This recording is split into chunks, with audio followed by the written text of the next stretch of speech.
Hello everyone, welcome back to study central. इस video में discuss करने वाले हैं हम फाइनेंशियल इंस्ट्रूमेंट्स। लास्ट की वीडियो में हमने फाइनेंशियल मार्केट और फाइनेंशियल इंस्टीट्यूशन डिस्कस किया था।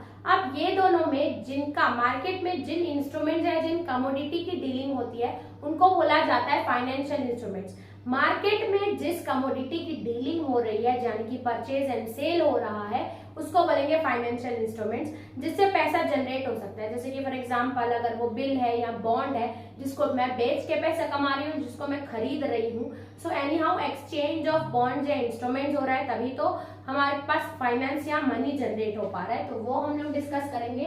फाइनेंशियल इंस्ट्रूमेंट्स क्या होते हैं? These are the commodities which are traded यानी कि जिनके बेसिस पे परचेज एंड सेल होता है, एक्सचेंज होता है, उसको बोलेंगे ट्रेडिंग। तो इन इंस्ट्रूमेंट्स की ट्रेडिंग होती है। सम इम्पोर्टेंट इंस्ट्रूमेंट्स आर जैसे कि इक्विटी शेयर्स, जो मार्केट में शेयर होल्डर्स रहते हैं जो अपने कंपनी के शेयर्स बेचते हैं, इक्विटी शेयर्स। इंडस्ट्रियल बॉन्ड्स होते हैं, रिलीफ बॉन्ड्स होते हैं, आरबीआई रिलीफ बॉन्ड्स, प्लस किसान विकास पत्र किसानों के। ये सब देखो, ये जो इंस्ट्रूमेंट्स है ना, ये गवर्नमेंट के इंस्ट्रूमेंट्स भी हो सकते हैं और प्राइवेट के भी इंस्ट्रूमेंट्स हो सकते हैं।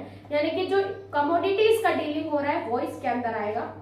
फिर आएगा वेरियस नेशनल सेविंग स्कीम, ये गवर्नमेंट की तरफ से है। म्यूचुअल फंड्स प्राइवेट है।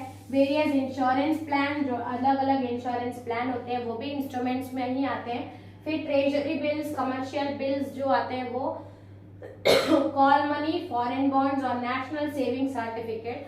कहीं ना कहीं ऐसा इंस्ट्रूमेंट या पेपर जिसमें कंपनी का सील एंड साइन है और वो 5 साल तक का, या मनी के टर्म्स में वो हमारे लिए इंपॉर्टेंट है, यानी कि पेपर करेंसी है वो हमारे लिए, उसको हम लोग इंस्ट्रूमेंट्स बोल सकते हैं। जिनको लॉन्ग टर्म तक यूज किया जा सके और जिनका अमाउंट बहुत ज्यादा हो, तो वो फाइनेंशियल इंस्ट्रूमेंट्स में आते हैं। तो ये था हमारा topic about financial instruments. I hope आपको समझ में आया होगा। अगर टाइप्स पूरे एक साथ पूछता है तो आप एक साथ लिख सकते हैं, या इंडिविजुअल एक्सप्लेन करने बोलता है what is financial institution, financial market या फाइनेंशियल इंस्ट्रूमेंट्स, तो आप इस हिसाब से इसको अलग अलग कैटेगरी में डिवाइड करके लिख सकते हैं, आपको पूरे मार्क्स मिलेंगे।